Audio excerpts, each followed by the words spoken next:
Hello, everyone, and welcome to the International Soccer Preview by Soccer Files Canada. I'm Kevin. And I'm Connor. And today we'll be doing our group-by-group preview of Gold Cup 2021. And within that, a team-by-team overview. We're going to start with part one, where we'll begin with an overview of the group, which will include looking at a comparison of the size of each country and just introduce Group D. Right, and then we're going to do a team-by-team overview, kind of looking at their long history, their recent history, how they qualified for this Gold Cup, and a very brief overview of their players. Yeah, and then part three will bring us to a discussion of each team's prospects and our predictions. So we'll look at the rankings, the head-to-head records, and again, we'll discuss the prospects of each team.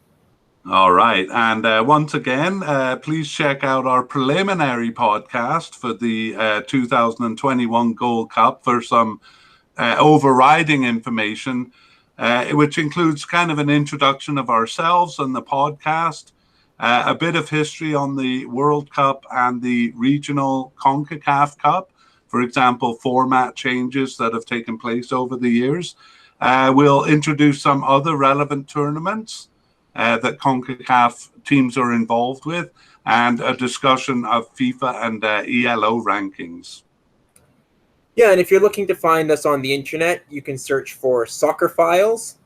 You can also search International Soccer Preview or Podcast. And you can also find our Euro Cup 2020 preview, as well as our Copa America 2021 preview. Right, and that's Soccer Files with the PH in the middle. Because we love soccer. I love soccer, Connor. I am wearing a Honduras shirt. It's not so much because I'm a fan of Honduras or I don't have a bias towards them. It's more that I just have a shirt for Honduras. And here it is. Awesome. Well, particularly relevant for today, I have no such shirt. Okay, well, no problem. I have a hobby of collecting those shirts. I actually got this one in Honduras, so that's what I tried to do. Let's do an introduction of the teams in Group D then.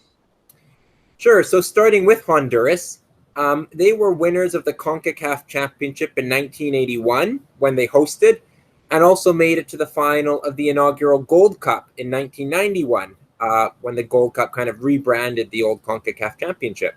Right. The second team is Panama, who qualified for their first ever World Cup in 2018. They have never won the Gold Cup, but they were in the finals in both 2005 and 2013. The third team is Grenada. They are making just their third appearance in the Gold Cup, having last qualified in 2011. All right. And then the fourth team is, it's supposed to be pronounced Qatar, but we're going to pronounce it kind of Qatar because that's what English speakers generally use. So Qatar have been invited to participate in not only the 2021, but also the 2023 edition of the Gold Cup. They were scheduled to participate in the 2021 Copa America, which started in June 2021, but they withdrew due to COVID. But as we'll see, they did participate in the 2019 Copa America. So they're really getting around, Connor. Yeah, that's right. Preparing for the World Cup, which they're hosting just next year. That is right. In December, is it? That's right. November. I think it'll start in November, but be mostly played in December. Okay, great. Let's go on to the just an introduction of the countries as countries, where they are, and just a basic information about their population and size. So Honduras is in Central America. It's actually one of the bigger countries in Central America, the span of countries from Mexico all the way down to South America. Their population is 9.4 million people. So that's 95th in the world out of just over 200 countries. Great. How about Panama? Let's go to Panama. Right. Panama, the narrow country that connects North and South America. They have a population of 4.3 million people, which is 125th in the world. So you're getting into the lower half of countries there.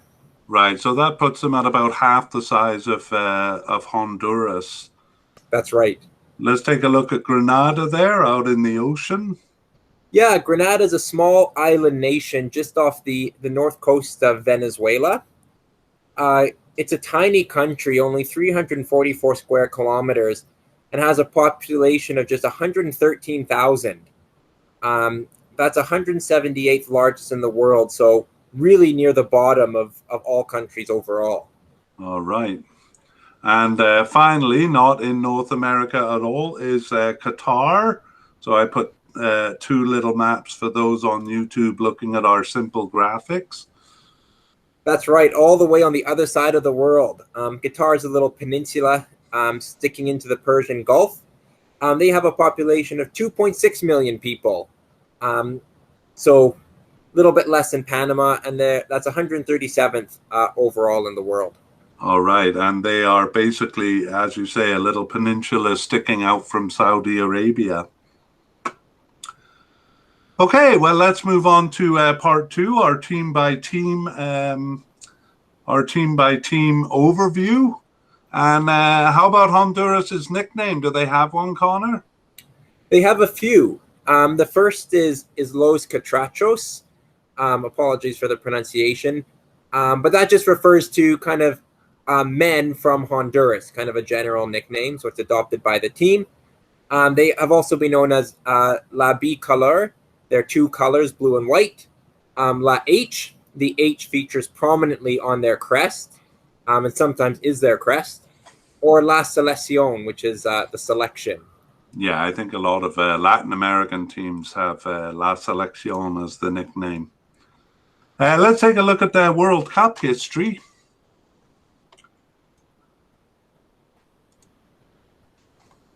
Oh, okay, right. sorry, no, wait. We are going to begin with an overview of their tournament participation and their major achievements, right? That's right. Take it away, Kev. That's what you were going to tell me, right? Okay, well, they first entered World Cup qualification in 1962, from which time they failed to participate only once in 1978 when they withdrew. And they've reached the finals 3 times. They're regular, okay, and that's the World Cup for now, but we'll go into it in a bit more detail. They are regular participants at the regional competition. It was called the CONCACAF Championship. Now it's called the Gold Cup. And they have participated from the beginning in 1963. Their only non-participations were when they were disqualified in 1969 for their role in the football war. Trivia books will talk about a soccer game that caused a war with El Salvador, but it's a bit more complex than that.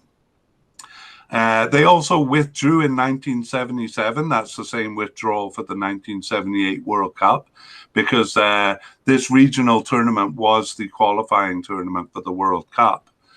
They've only failed to reach the finals 3 times, and they won it once in 1981 when they were hosts. And in the CONCACAF region, there's a local tournament. So they were part of the Central American region, or I should say zone. It's called zone. And they participated in the UNCAF Nations Cup. This is basically 6 Central American countries in the Central American zone, as opposed to the Caribbean zone, which has a lot of small countries. These tournaments, the UNCAF Nations Cup and the Caribbean Cup, acted as qualification for the Gold Cup. But both of them were ended in 2017 in favor of the CONCACAF Nations League. And finally, they have been involved a little bit in the Copa America, South America's tournament. They took 3rd place when they were invited in 2001. And they were also eligible in 2016 for the 100-year anniversary of the Cup, but they didn't qualify for that one. Now, let's go on to a closer look at their World Cup history by Connor. Thank you. So yeah, Honduras have reached the finals of the World Cup 3 times, in 1982, and then back-to-back in 2010 and 2014. They had more success than their rival El Salvador, who in 1970 and 1986 were embarrassed. Honduras earned ties against Spain and Northern Ireland in 1982. In 2010 and 2014, they managed only a single point, though, tying Switzerland in 2010. In qualification for the World Cup, they did not come close in the early years, but after their successful qualification in 1982, they at least reached the final round most of the time, failing to do so 3 times in 1990, 1998, and 2006. After qualifying in 2010 and 2014, they did well enough in 2018 to reach the Intercontinental playoff, but they lost there to Australia. Under the new 8-team final round, which will act as qualification for the 2022 tournament, I feel they would be disappointed not to reach at least the playoff stage. Right. Okay. Super. That's good information. And now let's take a look at their regional record, which is the CONCACAF Championship until 1989. And then, as Connor said, it got rebranded to become the Gold Cup in 1991. So they've failed to qualify for the Regional Cup only thrice, in 1965, 1989, and 2002. They won, as I said earlier, in 1981, their single title, and they were hosts there. Otherwise, they finished second 3 times, although they haven't done that since 1991. Apart from those successes, though, they often didn't pass the group stage, doing so only once between 1993 and 2003. Since then, though, they only failed to pass the group stage once in 2015, and they even reached the semifinals 3 times in a row from 2009 to 13. In 2017, they relied on an awarded win to do so. They had played to a goalless draw with French Guiana, but then French Guiana was then punished for fielding the famous French international Florent Malouda, which sparked a loud and complex argument about eligibility. Help me, Connor. Eligibility rules. Thank you. Okay, we'll take a bit of a deeper look, because the qualifying tournament for the Gold Cup is the UNCAF Nations Cup, and that's played among the 6 Central American teams, and we'll kind of keep it short there. They're among the top teams in Central America, with Costa Rica usually slightly better, El Salvador usually about the same, and Panama is becoming more competitive in the region. They won the Cup in 1993 and 1995, and then their third win came in 2011. 2001, 2007, 2014 were poor performances, either failing to pass the group stage or finishing 5th. Only in 2001 was the result poor enough to prevent them from reaching the Gold Cup. After a terrible performance in 2014, they recovered excellently, though, and they won their 4th title in 2017, and thus became the last winners of this cup, which is now defunct. I should point out for people who are seething in their chairs that this is also called the Copa Centroamericana, but I've been using the older name, the UNCAF Nations Cup. And now qualifying is done through the CONCACAF Nations League. Do you want to tell us a bit about that, Connor?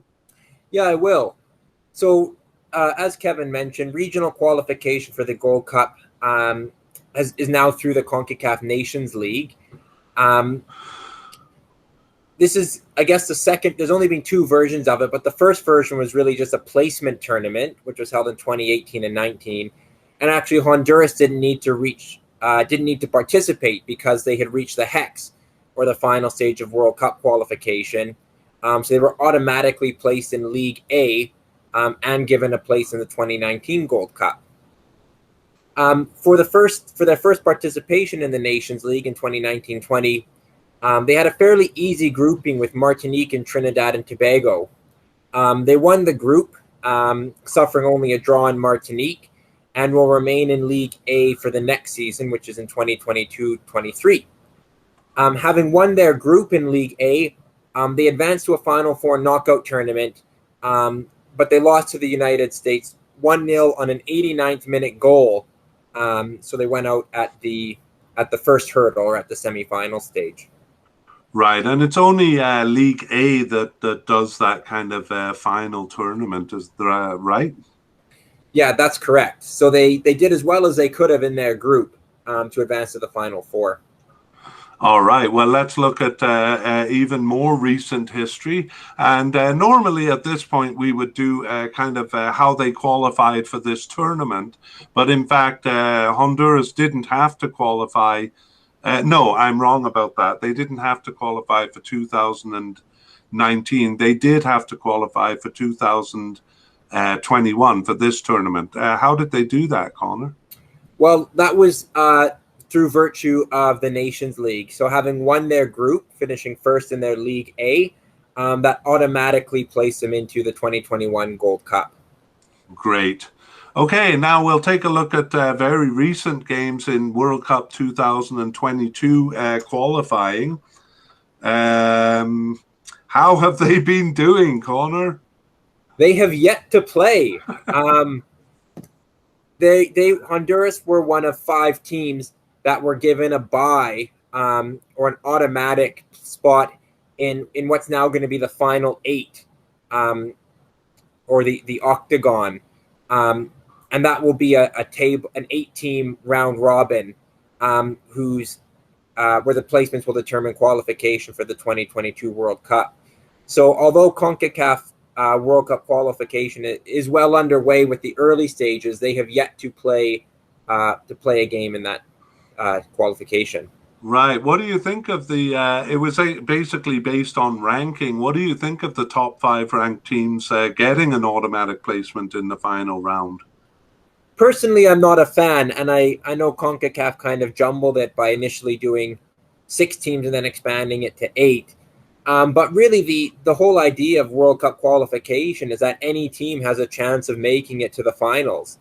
So I don't think teams should be automatically dropped into the final round based simply on world rankings. I think they should have to earn it. So I do feel that they should have to be involved in some of the earlier rounds, like most of the other teams in the region.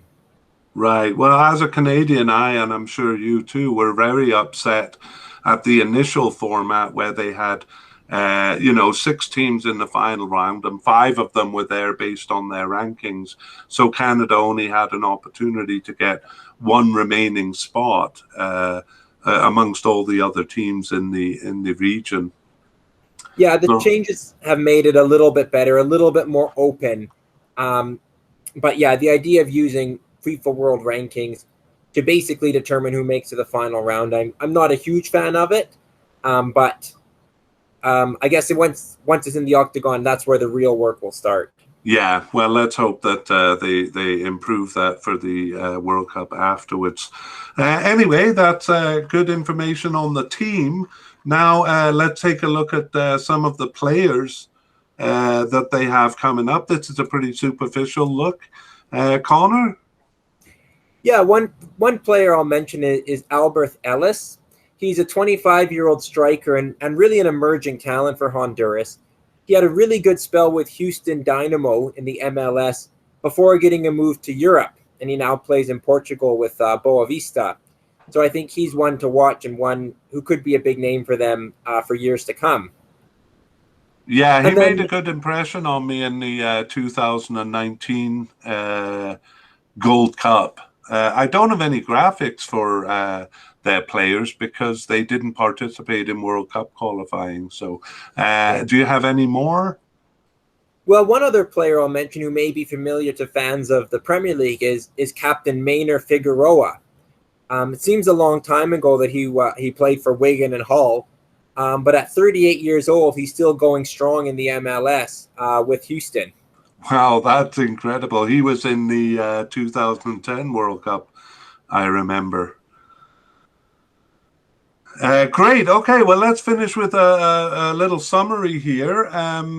I'll kind of do the long term, and then you can maybe do a summary of their recent strength and performance. So basically, Honduras had a strong period around 1982, where they reached the World Cup and they won the CONCACAF Championship. They were inconsistent in the 90s, doing well in the Central American UNCAF Cup, but not passing the group stage in the Gold Cups. They had a second strong period around 2011, their 2 World Cup qualifications and then 3 Gold Cup semi-final finishes in a row. And also they won the UNCAF Nations Cup after a gap of 16 years. But they've dropped off a little bit since, and they nevertheless remain about the 4th strongest team in the CONCACAF region. Do you want to give us a little recent history? For sure. So yeah, a good period where they reached the semifinals of 3 Gold Cups in a row from 2019 to 13, included an UNCAF Nations Cup win in 2011 and World Cup qualifications in 2010 and 2014. However, the latter World Cup, where they lost all 3 games, seemed to initiate a bad period where they finished a ghastly 5th at the 2014 Central American Cup, and their first group stage exit since 2003 from the Gold Cup. However, winning the 2017 Copa Centroamericano and to a lesser degree reaching the Intercontinental playoff in the 2018 World Cup qualification does see them back in form. Okay, and we will talk about their prospects for this tournament a little bit later. Let's turn our attention to Panama and give us some nicknames if they have them, Connor. Yeah, the nickname that I'm most familiar with, and probably many people are familiar with, is Los Canoleros, or the Canal Men. Obviously referring to the famous canal. Less frequently, you might hear La Marea Roja, or the Red Tide, but generally Los Canoleros is how they're referred to. Okay, great. Well, let's begin with their tournament participation and an overview of their participation and achievements. They first entered the World Cup in 1978, and they've participated every time since. They earned their first qualification, successfully reaching the Cup in 2018, and that came after steady improvement. They entered the regional tournament much earlier, in 1963, right at the beginning, but their participation was patchy until 1977. But after that year, they've participated every time, so very consistent. 2 second-place finishes in 2005 and 2013 are evidence of their improvement over the last 15 years, I would say. They're also grouped in the Central American zone of CONCACAF, the UNCAF Nations Cup, which we've talked about with Honduras. And they won that cup, the UNCAF Nations Cup. I should stick to the same name. They won it once in their 14 editions, taking the title in 2009. They also have participated in the Copa America in South America, also invited to the tournament, the 2016 Copa Centenario, the 100-year anniversary tournament. And unlike Honduras, they actually made it to the tournament, but they were knocked out in the first round. That's the only time that they were invited to that tournament. Let's take a closer look at their World Cup history, Connor. All right. So in World Cup qualification, they did very poorly until 1998 when they had a good run. Evidence of improvement, though, was much more visible in regional play and also exists in their making the final round in World Cup qualification in 2006. 2010 was a step back when they unluckily dropped out early because they were misseeded, losing to El Salvador in round 2 of 4.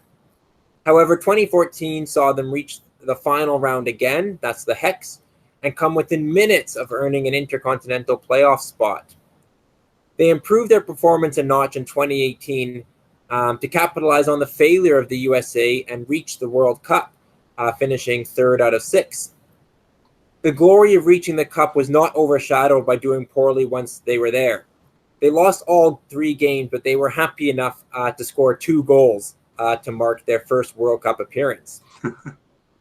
Yeah, that was a real joy when one of their veteran players basically joined the team just because they had reached it and scored a goal. Maybe we'll take a bit of a closer look at their qualification when we do our next kind of preview podcast if they're involved in World Cup competition, but we don't want to go too deeply into it now.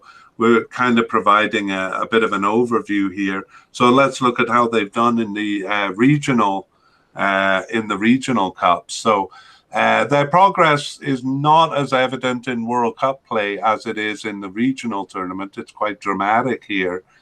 Before 2005, they had only qualified twice in 1963 and 1993, and they failed to pass the group stage both times. Since 2005, though, they've qualified every time. They shocked in 2005, coming second, and they've reached the quarterfinals at least every time since. So second place again in 2013. Might be a bit deceptive. It might oversell them a little bit since most of the rivals sent weak teams to that version. But following up with a third place finish in 2015 puts them firmly among the second tier teams in CONCACAF. We'll just take a quick glance at the UNCAF Nations Cup there. It's basically the same pattern as the Gold Cup, including the flash of success in 1993 where they finished third. Apart from that, they've languished in fourth place or lower. There are only 6 teams in the zone, so fourth place is not that good. But since 2007, they finished third or higher, and they even won it in 2009, making them the Central American champions. 2013 seems a poor result, finishing 5th. But as in 2010 World Cup qualification, a close analysis shows that they were more unlucky rather than it being regression. And it was all set right by a third place finish in 2014 and a second place finish in 2017. That was the final edition, which they hosted. So one of the stronger teams, or becoming one of the stronger teams in the Central American region. Is that proving true in the CONCACAF Nations League, Connor? Yeah, it has. And I agree. It's been interesting watching Panama's progress over the 15 years, the past 15 years, and including that amazing achievement of the World Cup. Looking at the Nations League, so they didn't participate in the inaugural 2018-19 Nations League, which is really just a placement round because they were participating in the Hex at that time. So the first Nations League they participated in was the 2019-20 version. They received automatic passage into both the 2019 Gold Cup and League A of the Nations League, as I mentioned, by being one of the top 6 teams in the region and participating in the Hex. And 2019-20 saw them grouped with Mexico and Bermuda. As expected, they lost both games to group winners Mexico, but they disappointed in losing in the away leg to Bermuda and only finished above them on head-to-head goal difference. They nevertheless remain in League A or the top tier for next season in 2022-23. So I guess I mentioned that they've done well in Nations League. Perhaps not entirely truthful with that loss to Bermuda, kind of a real blemish on their record. Yeah, we're going to talk about that later because it may be a sign of a kind of a golden generation finishing.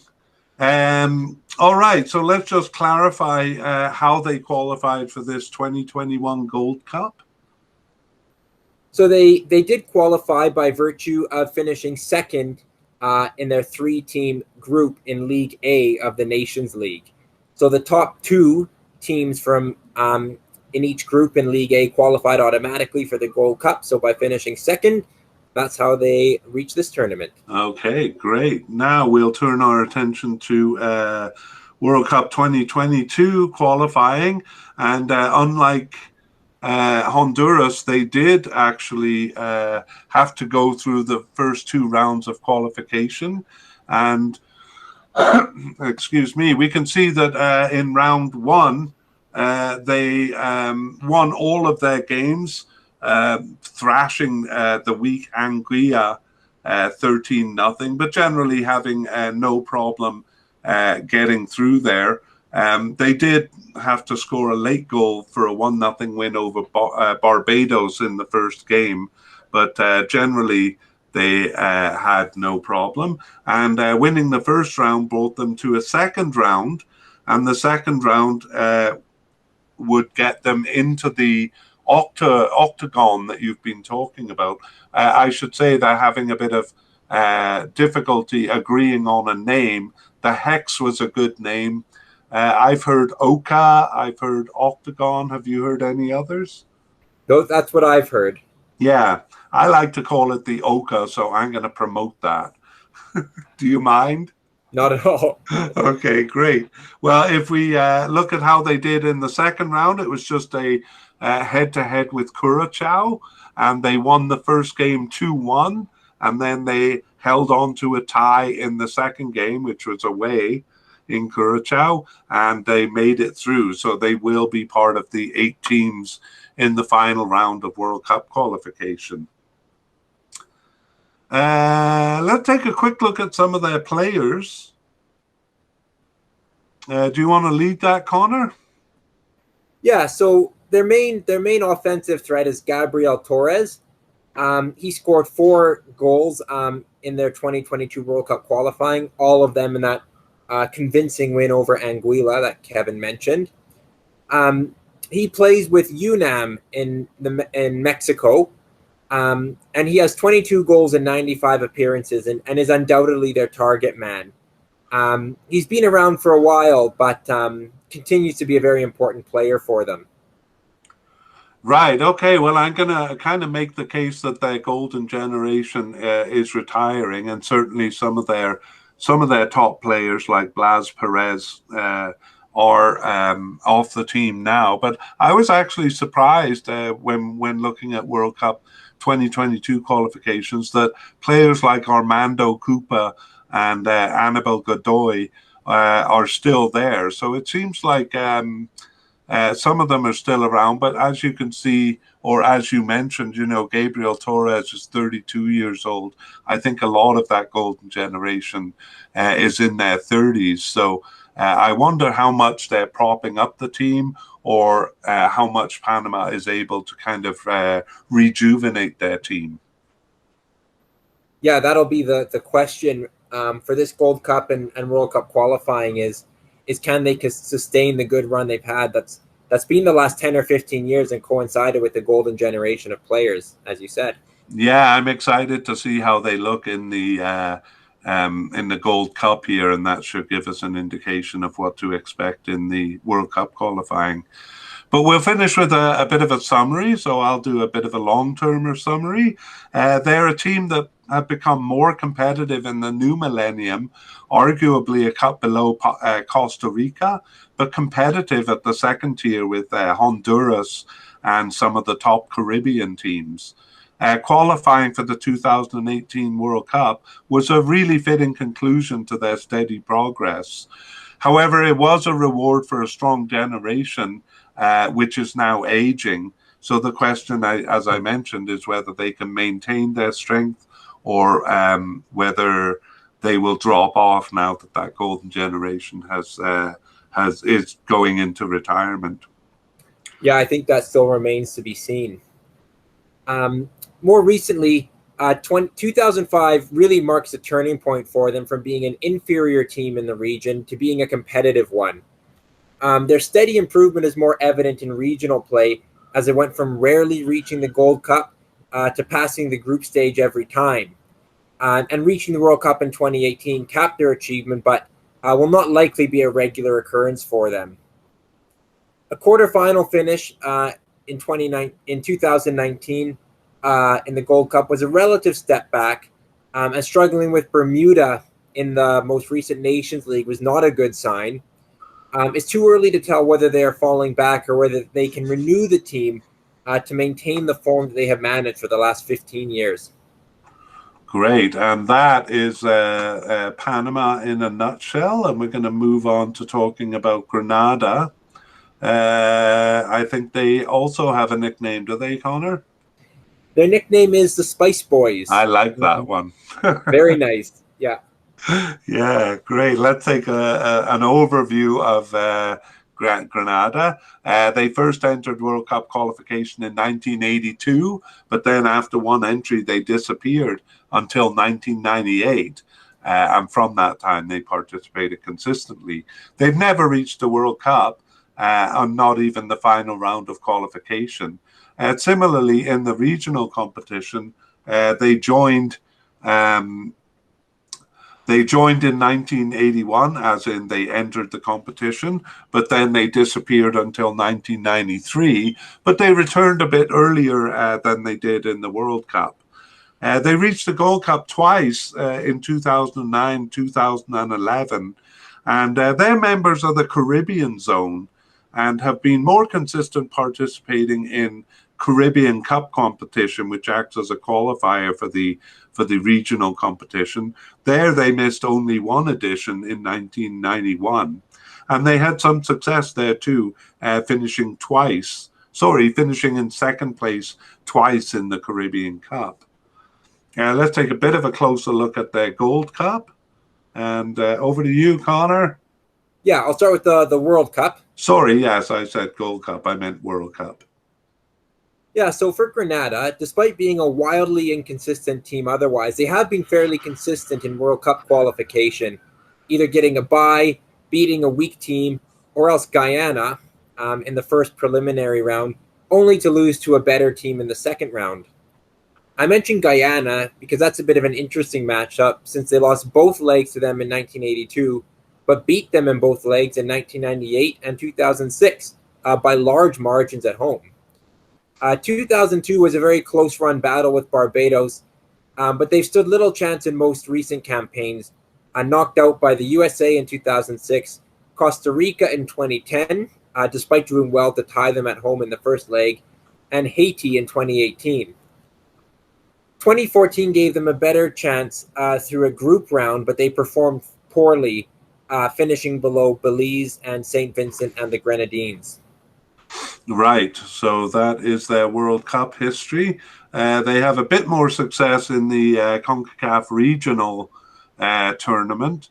This tournament reflects their inconsistency, or perhaps it reflects the lower quality of the Caribbean region in general. They were one spot off qualification for the Gold Cup in 1998. But then in 2009 and 2011, they did reach it twice in a row, but those were their only appearances until, of course, 2021. However, they were well out of their league once they reached the Gold Cup. They were humiliated with a 0 wins, 0 draws, and 6 losses record over the two tournaments, and a goal tally of 1 goal for and 25 goals against. So I really wonder if reaching it this time is going to be a blessing for them. We'll talk a bit about that later. But let's take a look at their local tournament, or the Caribbean zone, because their inconsistency is most evident here. They've reached the Cup 6 times, and strangely, they've reached it in pairs every 10 years. In other words, they reached it in 1989 and 1991, then disappeared, and came back for 1997 and 1999, and then disappeared for 10 years, and came back in 2008 and 2010. They're really not out of their league in that cup. And actually, when they've qualified, they have done quite well. They passed the group stage in 4 of those 6 appearances, and they finished in second place in 1989 and 2008. So between those successes, their qualification range ranges from, well, being successful to coming close in a few tournaments to some really terrible campaigns, most recently in 2014 and 2017, where they finished behind the weak Puerto Rico in both cases. Oof. Oof. All right, let's take a look and see how they're done in the CONCACAF Nations League, which has replaced the Caribbean Cup. Yeah, so in the 2018-19 version, that was basically a placement round where each team played 2 games. They won 2 games and lost 2 games, so that placed them in the middle of the pack. They lost to Curacao 10-0 in a heavy defeat and lost to Cuba, but then beat Minos, Saint Martin, and Puerto Rico. Right, and they ended up kind of in the middle of the table. There, they didn't make the 2019 Gold Cup. But how did they do in the recent CONCACAF Nations League? Yeah, so based on the placement round, they were placed in League B, which is the middle league, A, B, and C. They did very well in 2019-20, winning 4 games and tying 2 to win the group ahead of French Guiana, Belize, and St. Kitts and Nevis. So based on that, it earned them promotion to League A for the next tournament, and earned them a spot in the 2021 Gold Cup as Group B winners. Yeah, to be honest, I was wondering how they got here, but that's a pretty good performance, especially after a weak performance in that placement tournament. It's quite a remarkable turnaround, it has to be said, to go undefeated for a team that's generally inconsistent and even loses to teams weaker than them. It was an amazing turnaround. I mean, they'll be in tough in both the Gold Cup and League A next time, but a really, really strong performance from them. Yeah, I mean, French Guiana, Belize, and St. Kitts and Nevis are not bad teams in the region. They're not weak teams. Let's see how they've done then in the 2022 World Cup qualifying. Do you want to lead that, Connor, or do you want me to? I'll go through it. Yeah, okay. So the Nations League would have given them optimism for the 2022 World Cup qualifying, where they were placed in a 5-team group. But they did really poorly, again, showing that inconsistency. They won 1 game against the U.S. Virgin Islands, but then lost to Antigua and Barbuda, to Montserrat, and to El Salvador. So they finished 4th and 5th. Only first place advanced to the next round, so they weren't really close at all to getting through in World Cup qualifying. Yeah, I mean, the idea of them making the Hex or the OCA now seems out of the question anyway. But actually, just looking at this, it's not as disappointing a performance as I thought, because, well, we know El Salvador is a good team. Antigua and Barbuda are one of the stronger teams in the Caribbean, and Montserrat have come out of nowhere from being a really feeble team to a pretty impressive team. So that's a fairly tough group, I would say. Oh, okay. Yeah. I'll I was waiting for a response there, but that's okay. How about the players? Do we have any kind of information going in about the players? Yeah, a little bit. Most of their players play domestically in the local league. There's a few others in the lower reaches in England, like we're talking 5th, 6th tier or lower, or some in some of the lower tiers in the United States. Jamal Charles, he's a 25-year-old striker. He has 14 goals and 25 appearances, so he's their most prolific player. And he's one of those who plays in Grenada with a team called Paradise. Another player who scored a couple of goals in recent matches was Shadrell Lewis, who plays for Paradise as well. Yeah, he actually was the only one to score in that 2022 World Cup qualifying campaign. They only got 2 goals, and he got them both. So it'll be interesting to see. How those players kind of turn up in this tournament. It must be a pretty big deal for them, given that they play for such small clubs. Yeah, they'll be playing against players the likes of whose quality they probably never come up against before, or perhaps very infrequently. Yeah, I mean the quality is so much higher than even their qualifying group. But let's take a general look, a general summary to finish up here. Generally, they rose from around 170 in the rankings to around 145 in a good period around 2010, but they've since dropped back to around 170. And despite their good Nations League play to qualify for this cup, they haven't recovered that much. They are inconsistent. They are capable of taking a couple of points off second tier teams like Costa Rica, Jamaica, and Cuba, but they also drop points to weak teams like Dominica and, as we saw, Puerto Rico. So they seem about the level of Suriname, Guyana, Guadeloupe, and Martinique, all of whom they have won and lost to.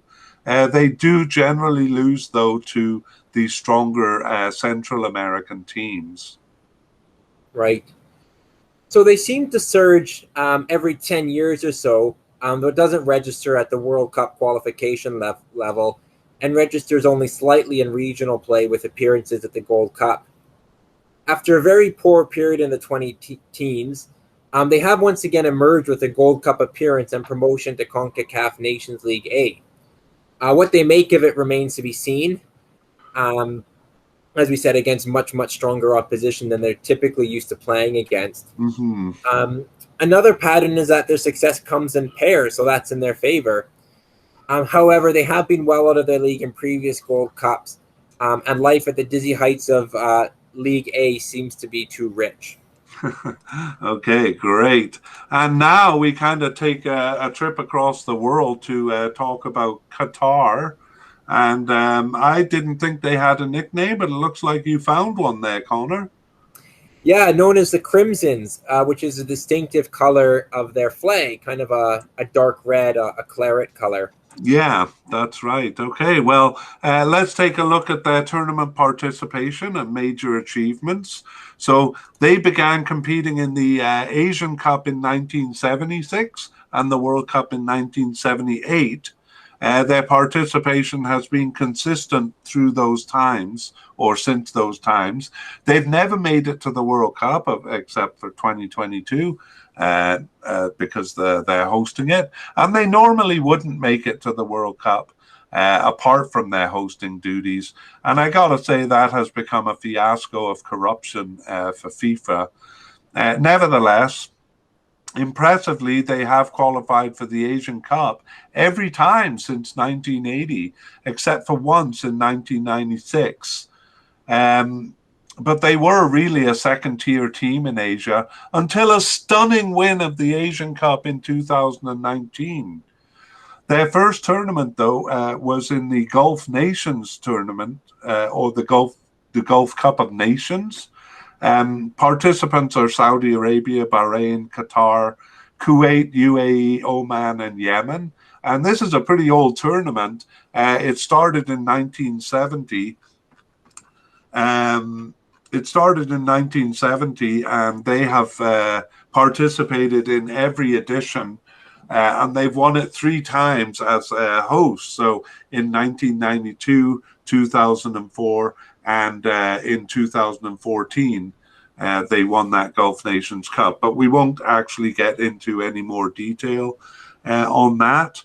We'll focus rather on World Cup qualification and then the Asian Cup. Do you want to talk about their World Cup history, Connor? Yeah, so from 1978, they progressed steadily upwards, coming behind Bahrain in 1978, but ahead of them in 1982, and then coming behind Iraq in 1982 and 86, but ahead of them in 1990. 1990 was an excellent year where they tied both South Korea and Saudi Arabia, beat China, and came within a point of World Cup qualification. That was a peak, though, and they have never come that close again. However, they usually reach the final round of qualification, failing to do so only in 1994 and 2006. Once there, though, they are typically out of their league, finishing fourth of five every time except for 2018 when they finished last of six. All right. Well, let's take a look at their Asian Cup history. And despite usually qualifying for the Asian Cup, 1976 and 1996, their only failures. Their best result has been nothing better than reaching the quarterfinals in 2002, and then again as host in 2011. Or I should say they had reached only that level until 2019. It came as a huge surprise, though, when they swept through the tournament in 2019, not only winning the title, but winning it convincingly. However, it wasn't such a surprise to those who knew of their preparations for the 2022 World Cup. From many years before 2019, they had developed the Aspire Academy to develop players, and they were in cooperation with Barcelona as they built their team towards hosting the World Cup in 2022. Yeah, it was a great success, and for those involved with Qatari football, must have been a huge satisfaction to see all their preparation come to fruition. Yeah, I mean, we'll get another glimpse of their preparation when we look at the many friendlies they've been playing in recent years. And one of the things they've done is try to enter tournaments like this Gold Cup and the Copa America. So they did play in the 2019 Copa America. Connor, how did they do? Yeah, so they played in that tournament after winning the 2019 Asian Cup. That was the 2019 Copa America. And there they performed quite respectively, tying Paraguay in their opener and almost doing the same against Colombia, but Colombia scored at 86 minutes to beat them. They lost to Argentina in the third game to finish last in the group. A disappointing result perhaps, but really a respectable performance. They were slated to join the 2021 version of the Copa America, but the COVID-19 risk in South America prevented that. Instead, they joined the 2021 Gold Cup in CONCACAF and will join again in 2023. Right. Okay, well, we're going to take a bit of a closer look at that Asian Cup win in 2019, just to show how impressive it was and get to know the team a little bit better. We won't dwell on qualification too much, but they did finish first in qualification ahead of China, and they won all of their games except the last game in China. It was meaningless by that point because they had already secured the group, and off they went to the Asian Cup. Even with that respectable qualification, nobody expected what was going to happen. They beat Lebanon and North Korea in the first two games, but also beat Saudi Arabia. Normally, they wouldn't be competition for Saudi Arabia that much. To finish first in the group. They weren't hosts here. This tournament was hosted in UAE. Connor, can I hand it over to you for the final stages? Yeah, so in the round of 16, Qatar first beat Iraq, themselves recent winners of the tournament. And then they played South Korea in the quarterfinal. And Qatar scored the only goal of the game at 78 minutes. Ouch! Sorry, Kevin. I have a soft spot for South Korea, but nevertheless, keep going. Yeah, that one finished 1-0. In the semifinal, they met host UAE and beat them convincingly 4-0. By this point, they had won 6 straight games and hadn't conceded a goal going into the final against Japan. And they beat Japan 3-1. So again, a pretty convincing result, and that gave them their first ever Asian Cup win. Yeah, and I gotta say, they were just a joy to watch in that tournament. I'm not sure if you watched. any of those games, Connor, but they looked very strong.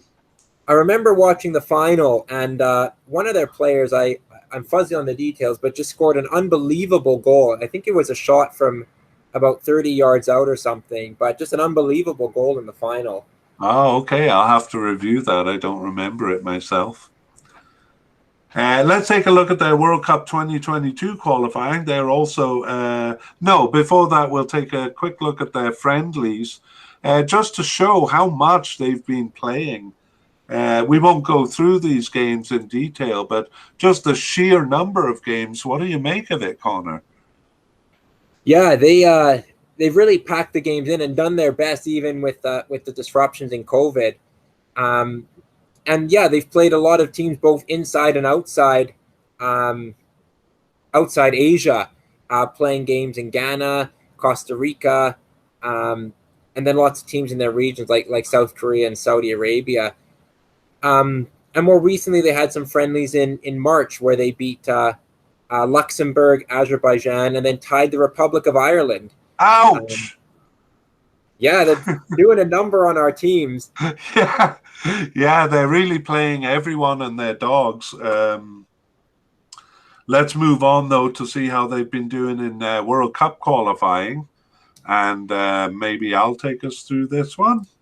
For sure. They actually have finished their group. They really rushed to finish it in June, having been delayed by COVID. And the way they did it in Asia was basically the biggest team in the group just kind of hosted a mini tournament, which is ironic because that's how they did qualifications back in the last century. So it was kind of a retro thing to do. And Qatar naturally was chosen to host the games, all the games, to finish off their group.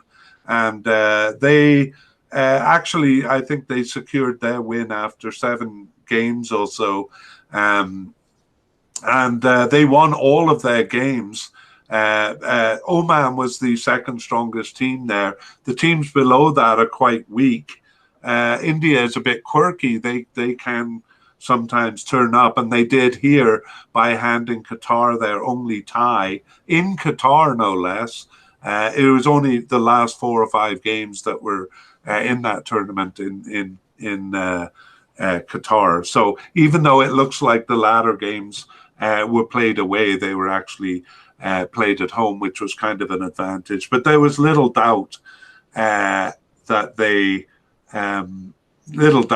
would win this group. But it just struck me, what are they doing qualifying for the 2022 World Cup? Should I throw that question to you, or do you want me to take it? I'll take it, but correct me if I'm wrong. Okay. Qatar were participating in 2022 World Cup qualifying because that same qualification also serves as qualifying for the Asian Cup. And it was predetermined that if Qatar took one of the spots that would normally go to a World Cup qualifying team, it would be forfeited to the next best team in Asia to take their spot instead, which is what happened because they won their group.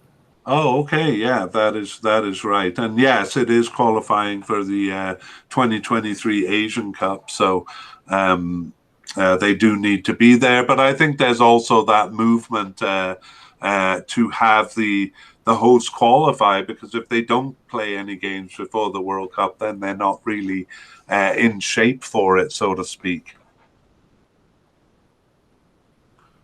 All right, well, let's take a look at some of their players. I mean, one of them is really outstanding, but they have several other decent players besides.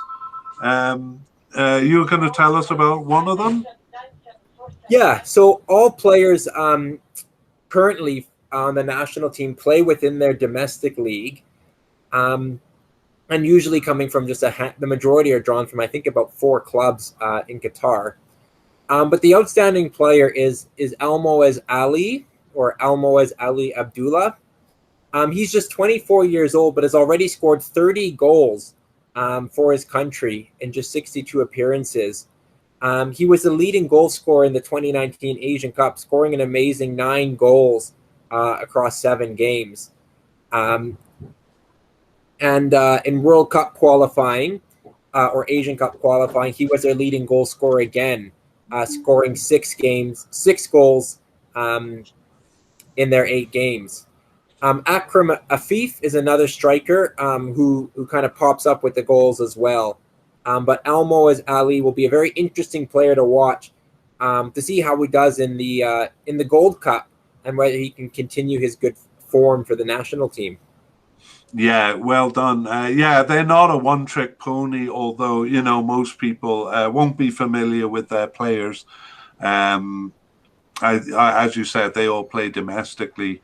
Hassan Al-Hados is their captain, and I think he may be getting a little old now. I'm not dead sure, but I can assure you they really have a number of impressive players, including in defence. I really enjoyed watching them, and they they did pretty well in the 2019 Copa America, despite not passing the group stage. But anyway, that completes our team by team overview.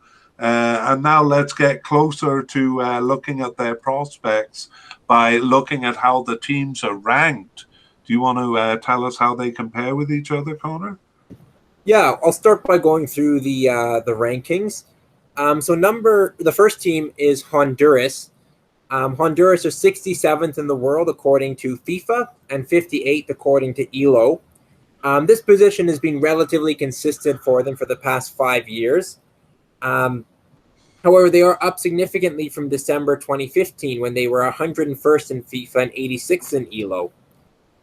Between their 2 World Cups of 2010 and 2014 that they qualified for, they reached a high of 33rd in both systems. Both ELO and FIFA, but again, settling down into 67th in FIFA and 58th in ELO kind of represents their recent or 5-year average.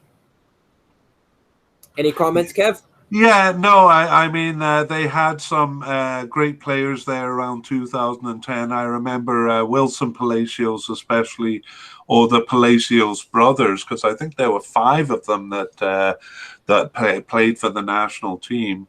And they definitely have kind of lost those kind of memorable players, but maybe players like Albert Ellis will replace them, but definitely not as strong as they used to be.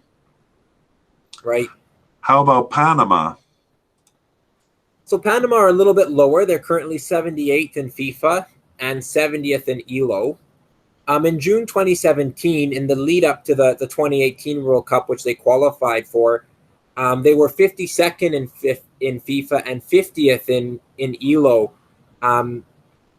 Though in 2014, in between some really good Gold Cup performances, they were as high as 31st in FIFA and 24th in ELO, which is really as high as they've ever been. For the first few years of the century, that's kind of 2000 to 2004, they were languishing below 100 in both systems. But as we've already mentioned, the past 15 years have been a strong point for them, and that's being reflected in their world rankings. Yeah, I mean they've dropped down to 78th in FIFA and 70th in ELO. I really don't feel that that's justified right now. I guess it's mathematical, especially in ELO's case. I think they might be a bit stronger than that rating, and maybe a bit closer to Honduras. Let's go on to Grenada. All right, so Grenada are 160th in FIFA and 168th in ELO, and that's out of just over 200 countries. They have not been above 150th, which would be about the three quarters mark, since June 2015, when they were as high as 116th in FIFA, but they really never rose in ELO. At the same time as they were 116th in FIFA, they stayed at 172nd in ELO, so quite a discrepancy there. In May 2011, when they were 138th, that was the last time they were in the top 150 in ELO. And at that same time, they cracked the top 100 in FIFA, rising to 98th. And that all coincided with a good period in their history and a good run in the Caribbean Cup. But in the 160s now, that probably represents more of their historical average. So definitely in the close to the bottom 50 teams in the world. Yeah, I can't help but feel they're really out of their depth here. I mean, if they put in a performance like they did in the Nations League, they should be okay. But I just hope that they're not kind of lambs at the slaughter here. Agreed. Yeah. Okay. How about Qatar? So Qatar are 58th in FIFA and 45th in the ELO system. So that actually means they're the highest ranked team in the group. Um, they are at a historical high point. In December 2017, they were 102nd in FIFA, 92nd in ELO, which is kind of among their lowest of all time. But then following the good run in the Asian Cup, they've risen dramatically. Um, they were in the 60s in FIFA and the 50s in ELO in the early 2000s, and are really now at their highest point since those heady days about 20 years ago. Yeah, well, I got to laugh. I got to tell our listeners about this that when we were preparing the information, Connor sent me an email saying, this can't be right. In December 2018, in the ELO, they were 75th, and then half a year later, they were 28th. So he thought there had been some mistake. So I thought so too. So I went to check it, and sure enough, that Asian Cup win did bump them up 50 places, but they have fallen. They have fallen since. Great. I'll just summarize then with the team. So Qatar, the highest ranked team in the group, 58th in FIFA, 45th in ELO. They're the fifth ranked team in Asia currently. Honduras are 67th and 58th. They're the fifth ranked team in CONCACAF.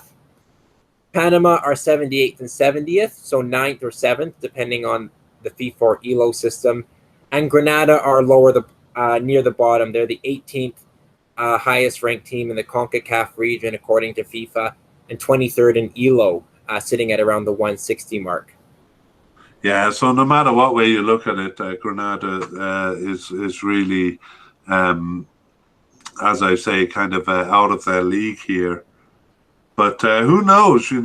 Sometimes these smaller teams do make a good showing at the cup. Let's take a quick look at their head-to-head records, and the only ones that have actually played each other a lot are Honduras and Panama. Over the years, they've played each other 29 times. We're talking about kind of official competition here. They've met a couple of times in the semi-final of the UNCAF Nations Cup. And they have a really long history, which we won't go into, but we'll maybe take a look at some of their recent performances, because there's a really interesting detail here. And that detail is that before the year 2000, the record was 10 wins, 0 ties, and 1 loss for Honduras. So Honduras basically crushed them every time. And after 2000, Honduras has 4 wins, 7 draws, and 7 losses. So Panama is getting the better of them quite a bit in recent history. What do you think, Connor? Yeah, it's interesting. We generally I would consider Honduras to still be a stronger team than Panama, but Panama with a better head-to-head record, quite impressive, and shows that they should be competitive with Honduras. Yeah. Okay, well, the only other two that have played is Honduras and Grenada, and no surprise that Honduras won both meetings, and in fact they played in the 2009 and 2011 Gold Cup at the group stage. So the only time Grenada have ever been at the Gold Cup, they've run into Honduras, and they will for a third time. It was 4-0 in 2009 and 7-1 in 2011, and I fear it's going to be something similar here. Otherwise, teams haven't met each other. Panama has never met Grenada. And that's largely because Grenada's in the Caribbean group, whereas Panama and Honduras have been in the Central American group. So they wouldn't have much opportunity to meet up. We usually do odds at this point, but I've been looking on the internet for odds that say, you know, what each team's chances are of winning the tournament, or what each team's chances are of winning the group. But I haven't been able to find any odds like that for CONCACAF games. The only odds I've been able to find are game by game. So we'll have to skip that part and move right on to our discussion of the prospects of each team. Do you want to take it away, Connor? Sure. I think Group D is among the most interesting of the four groups, simply because the final team, or the fourth seed, which is normally reserved for the weakest team, is Qatar in this case. And as we said, they're the highest ranked team out of anybody, yet are in that fourth seed spot. So I think that really shakes up Group D, certainly compared to some of the other groups. I do see Grenada as far and away the weakest team, and their achievement will probably be measured in goals scored rather than points.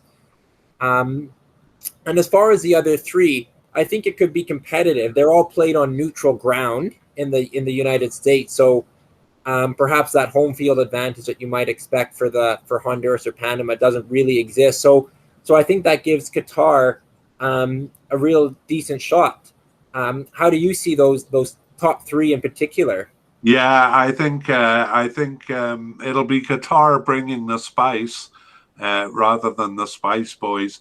I hate to dismiss anyone from a conversation, but I really can't see Grenada getting any points. I think the best they can expect is to keep the results respectable. But I always pull for the underdog, and I hope they take someone by surprise and get a tie. But I agree. I mean, it'll be interesting to see how this Asian team compares in the CONCACAF group. It's always difficult to know by FIFA rankings and stuff, like how teams from different confederations compare with each other. So I always like seeing these cross-confederation games. I think Qatar could be the strongest team here. I mean, if they tied Paraguay and almost tied Colombia, I think those teams are stronger than Honduras and Panama. So they could well win the group. I think between Honduras and Panama, I do feel that Panama has lost a lot of players and will need a bit of time to rebuild. So I don't think they'll be as strong this tournament as they have been over the last 15 years. And I hope for their sake that they can rebuild and maintain the form. I really hope they don't regress to the form like before 2005 when they were below 100 in the FIFA rankings. But I gotta give it to Honduras. So I'm kind of thinking it's a tight race among the top three, but I think I'm putting Panama as third here. How about you, Connor? Give it to me straight. All right, this is tough. I think if Panama doesn't advance in the top two, it really will close a chapter on a glorious generation and signal the sign for a rebuild. But like you, I think Panama will finish third. I don't think they will advance. I'm going to put Qatar in first place, largely because they've played a lot of competitive games, even if just friendlies, whereas Honduras has not played a lot of games because they've had a bye to the final stage of the World Cup. So I think Qatar will come in a little bit more prepared than Honduras will. So I'm going to say Qatar as surprise group winners, then Honduras, then Panama, then Grenada. I will say I can kind of see the top three kind of in any order and expect there to be a couple ties among those three teams. But That's my final say. Do you agree? No, I do not. I'm very fond of Qatar, very fond of Panama. Even though I'm wearing a Honduras shirt, my heart are slightly more with the other two. But it doesn't matter where my heart lies. I think I think Qatar is the one kind of playing out of their fishbowl here. And I think that will make it a bit more difficult. You're right, it's in the USA, but Honduras and Panama will have a lot of fans in the USA, whereas Qatar may feel a bit kind of in a how can I say, in a venue that they're not familiar with. So I'm going to give it to Honduras. I think it'll be close. And Qatar second, Panama third, and Grenada fourth. That's my story, and I'm sticking with it. All right. Well, we'll see. Interesting that the certain factors that could work in Qatar's favor or could work against them. And like you said, these cross-confederation games are so interesting for that reason. Yeah, well, I'm excited to see. I think at the beginning you said that this is one of the more interesting groups, and I think it will be. And who knows? I mean, Grenada could play a role as a spoiler by snatching a tie from someone, and then that could end up being the third place team. Absolutely.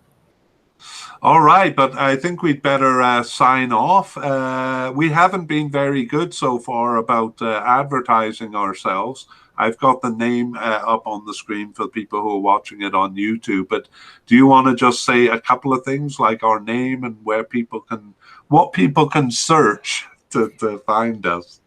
Yeah, Soccer Files Canada. That's our name. That searching that on YouTube or on most podcast sites you will find us there. You can also search by the name of our show, which is the International Soccer Preview. We are up on most podcast sites, so whatever kind of provider you use, you can find us that way.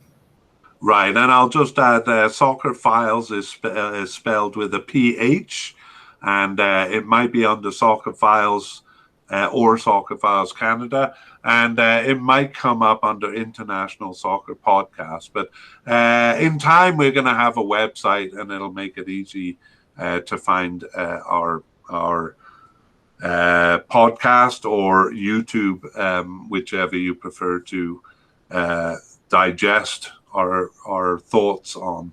Anyway, it's more than time to go, and thanks so much for joining me, Connor. Yeah, thank you. That wraps it up for the 2021 Gold Cup preview. So enjoy the tournament. Yeah, you too. Thank you, Connor. Bye. Bye-bye.